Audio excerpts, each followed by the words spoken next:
जम्मू कश्मीर सरकार के मंत्री जावेद राणा साहब हमारे साथ, इनसे बातचीत करते हैं। जावेद राणा साहब, आज वन नेशन वन इलेक्शन का बिल जो है वो संसद में पेश किया गया है, इसको आप कैसे देखते हैं? देखिए, one election one nation basically मैं ये समझता हूँ कि डेमोक्रेटिक वैल्यूज के खिलाफ। इतना बड़ा जमहूरी मुल्क है हमारा, जिसमें विभिन्न मजहब के धर्मों के लोग हैं, अलग उनका ट्रेडिशन है, कल्चर है, बोली है। और क्लाइमेटिकली भी अगर हम देखें तो कश्मीर का और तमिलनाडु, आंध्र प्रदेश, राजस्थान, हरियाणा आपस में मेल नहीं खाते। और ये कोई चीज जो है वो सूट नहीं करती है इतने बड़े डेमोक्रेटिक मुल्क को। पार्लियामेंट में ये गया है। देखिए, पार्लियामेंट में इस बिल के साथ क्या सलूक होता है, अब देखते हैं। जावेद साहब, उमर साहब कहते हैं कि कांग्रेस को ईवीएम का रोना बंद करना चाहिए, क्योंकि आप इंडिया अलायंस का आप लोग हिस्सा है। कांग्रेस हमेशा से ही सवाल खड़े करती है ईवीएम पर। आप इस पर क्या कहेंगे? उमर अब्दुल्ला साहब ने जो कहा, इसको आप कैसे देखते हैं? मेरे लीडर हैं उमर अब्दुल्ला साहब ने जो बात कही है दुरुस्त है।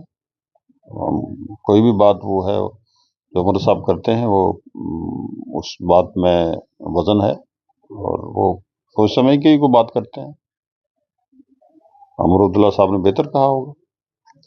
स्टेटहुड रिस्टोर की बात आप लोग करते हैं, संसद चल रहा है, क्या उम्मीद है आपको कि हो पाएगा? क्योंकि supreme court of India, honourable जो देश की बड़ी अदालत है, उससे भी उसकी भी डायरेक्शन है। पार्लियामेंट में भी होम मिनिस्टर साहब ने, प्राइम मिनिस्टर साहब ने बहुत बार कहा है। और दिल्ली से दूरी और दिल की दूरी, जो दूरियां जो हैं उसको खत्म करने की भी बात प्राइम मिनिस्टर साहब हमेशा करते रहे हैं।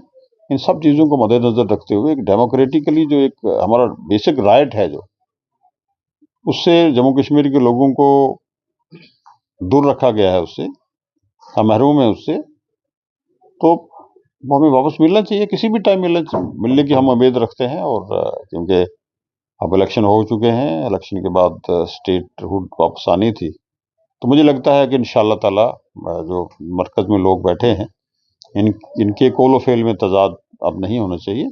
हमें स्टेट जो है, तो हमारा बेसिक राइट है जम्मू कश्मीर के लोगों का, वो हमें मिलना चाहिए। जो आपका मैनिफेस्टो था, उसमें जो आप लोगों ने वादे किए हैं, वो वादे आप कब शुरुआत करेंगे उनको पूरा करने? जो है, हमारी जितनी भी कैबिनेट मीटिंग्स हुई हैं, ऑनरेबल चीफ मिनिस्टर साहब ने तमाम ऑनरेबल मिनिस्टर्स को ये डायरेक्शन दे दी हैं, और हम लोग उस पर लगे हुए हैं। 3 महीने के कंप्लीट होने पे हमारा डिपार्टमेंट वाइज और मंत्रालय वाइज जो है वो अपनी परफॉर्मेंस भी हम दिखाएंगे, और जो इलेक्शन मंशूर में हमारा जो भी इलेक्शन मंशूर इन लेटर इन स्पिरिट, हम उसको इम्प्लीमेंट करने के वादाबंद है। रोहिंग्या का प्रशासन ने बिजली पानी काटा, आप रोहिंग्या के समर्थन में खड़े हुए, आपने कहा कि सबको बिजली पानी का हक है। सरकार ही कहती है, क्योंकि उन पर एफआईआर दर्ज की जा रही है, जिन्होंने पनाह दी है, जिनको अपने घरों में रखा है, जिन लोगों ने उनके खिलाफ मामले दर्ज किए जा रहे हैं। सुरक्षा में एक उन्हें माना जाता है कि ये लोग ठीक नहीं है, सेंध लगा सकते हैं सुरक्षा में।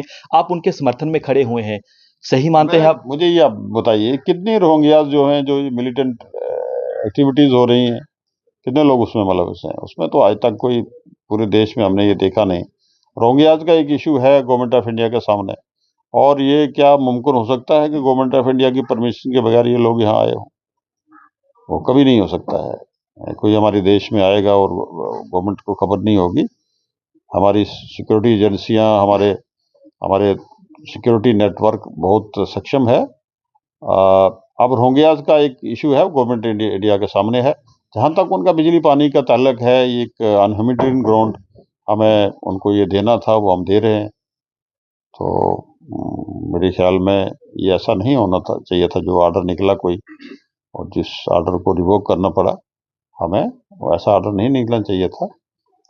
यूएनओ की टीम यहाँ आ गई, नेशनल इंटरनेशनल लेवल पे हमारी छवि खराब होती है। तो ये सब चीज़ों को मद्देनजर रखते हुए ये इश्यूज जो हैं हमने एड्रेस किए हैं। अब गवर्नमेंट ऑफ इंडिया के सामने है ये चीज़, वो कैसे टैकल करेगी, उसको करना है। सरकार ठीक चल रही है, कोई दिक्कत तो नहीं आ रही? आपके और एलजी साहब के बीच तालमेल कैसा है? बहुत अच्छा है, एलजी साहब अपना काम कर रहे हैं, सरकार अपना काम कर रही है। और केंद्र के साथ?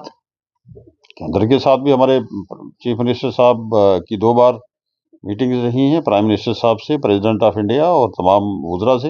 अभी मैं भी चंद दिनों में इंशाल्लाह अपने जो डिपार्टमेंट्स के हमारे मंत्री हैं उनसे मुलाकात करूंगा। आज मैंने एलजी साहब से मुलाकात की है और उनको ये बताया है कि आप भी हमारी तर्जमानी करें दिल्ली में, क्योंकि एलजी का और स्टेट सेंटर रिलेशन में एक अहम रोल है।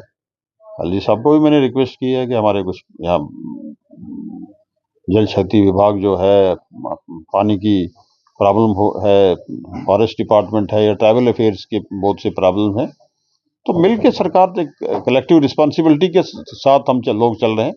कलेक्टिव रिस्पॉन्सिबिलिटी में एलजी साहब भी आएंगे, हम भी आएंगे और गवर्नमेंट ऑफ इंडिया भी आएगी। जी जी। आप सरकार में मंत्री हैं, इस समय कटरा में एक बड़ा इशू चल रहा है रोपवे को लेकर, जो कटरा से भवन तक रोपवे बनाया जा रहा है। कल 18 तारीख को कटरा बंद की कॉल दी गई है। घोड़े वाले, पिट्ठू वाले, पालकी वाले, दुकानदार, उन्होंने कहा है कि हम लोग 18 से बंद करेंगे। क्या आप उनसे मिलने जाएंगे, मिलेंगे, उनकी बात को समर्थन करते हैं कि देखना चाहिए, कुछ बोलना चाहेंगे उनको लेकर? गवर्नमेंट के सामने ऐसे इश्यूज आते हैं जिन पे जो पुराने जो हमारे जहाँ लोग कामकाज करते थे कहीं उनको रुकावट आती है, उनकी रीसेटलमेंट का इशू आता है और कहीं डेवलपमेंट्स को लेके जैसे पिछले दिनों में यहाँ जम्मू सिविल सोसाइटी की तरफ से उमर साहब को इनवाइट किया गया था, वहाँ भी इशू आए जम्मू की शनाख्त को लेके, जम्मू की आइडेंटिटी को लेके। तो हमारी सरकार वादाबंद है। उमर अब्दुल्ला साहब ने यकीन दहानी दिलाई कि जहाँ तक जम्मू की शनाख्त है, यहाँ डोगरा कल्चर है या पीर पंजाल है या अर्सवाल जनाब है, हमारा रियासत, हमारी जमात, हमारी पार्टी, हमारी गवर्नमेंट तमाम रीजन्स को, तमाम रीजन में बसने वाले लोगों को और तमाम सोसाइटीज़ को, उनको उनकी अपलिफ्ट के लिए, उनकी फलाह-बहबूदी के हम वादाबंद हैं और उनको उनकी प्रॉब्लम्स को एड्रेस करने के लिए सरकार जो है हमेशा तैयार है। आपने और कांग्रेस ने जो है समर्थन में चुनाव लड़ा, अलायंस था आपका, मंत्री वो नहीं बने हैं, कैबिनेट में आपके साथ नहीं है। क्या बातचीत हो रही है? क्योंकि जिस तरह से उमर साहब का बयान आ रहा है, ऐसा तो नहीं कि दूरियां आ गई आप दोनों के बीच? कोई दूरियां नहीं है। कांग्रेस इंडिया ब्लॉक में हमने इलेक्शन लड़ा है, आज भी कांग्रेस ने जम्मू कश्मीर में हमें बाहर से सपोर्ट है और नेशनल लेवल पे हम इकट्ठे हैं। तो बनेंगे वो कैबिनेट में? अब कैबिनेट में बनना बनाना विस्तार हो रहा है अब ये तो चीफ मिनिस्टर साहब का प्रोटोकॉल है। जावेद साहब, एक आखिरी जी जी ही इस पे देख सकते हैं, इसमें मैं तो कुछ कह नहीं सकता। एक आखिरी सवाल, आपके विरोधी आप पर ये आरोप लगा रहे हैं, आप पर मेरा मतलब आपकी सरकार पर, उमर सरकार पर, कि चुनावों से पहले आपके तेवर कुछ और थे, सरकार में आ गए, अब आपके तेवर बदल चुके हैं केंद्र के प्रति। एक सॉफ्ट रुख आप लोग अपना रहे हैं, जो लोगों ने सोचा था वैसा नहीं हो रहा है, ये विरोधी आप पर आरोप लगा रहे हैं। आखिर ऐसा क्या हो गया? देखिए, सरकारें बनती हैं कोई नूरा कुश्ती के लिए नहीं बनती। ये नूरा कुश्ती दंगल हम शुरू यहाँ करेंगे। हमने वर्किंग रिलेशन रखने हैं, हमने लोगों के एक सिस्टम को आगे ले जाने के लिए। जहाँ तक बीजेपी की पॉलिसी प्रोग्राम, उनका अपना एजेंडा, उसके हम खिलाफ हैं। आरएसएस के हम खिलाफ हैं, बीजेपी के प्रोग्राम और पॉलिसी के हम खिलाफ हैं।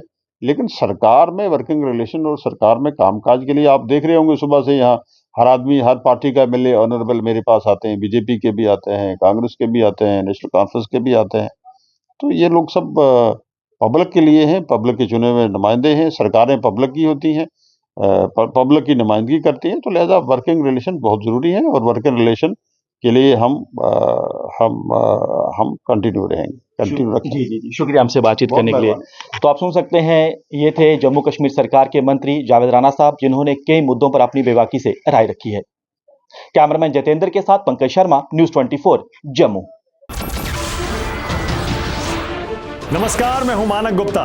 अगर आपको हमारा ये वीडियो पसंद आया हो तो इसे लाइक और शेयर जरूर करें और हाँ, हमें सब्सक्राइब और फॉलो करना ना भूलें ताकि आप देश और दुनिया की कोई खबर मिस ना करें। तो जुड़े रहिए हमारे साथ और देखते रहिए न्यूज़ 24।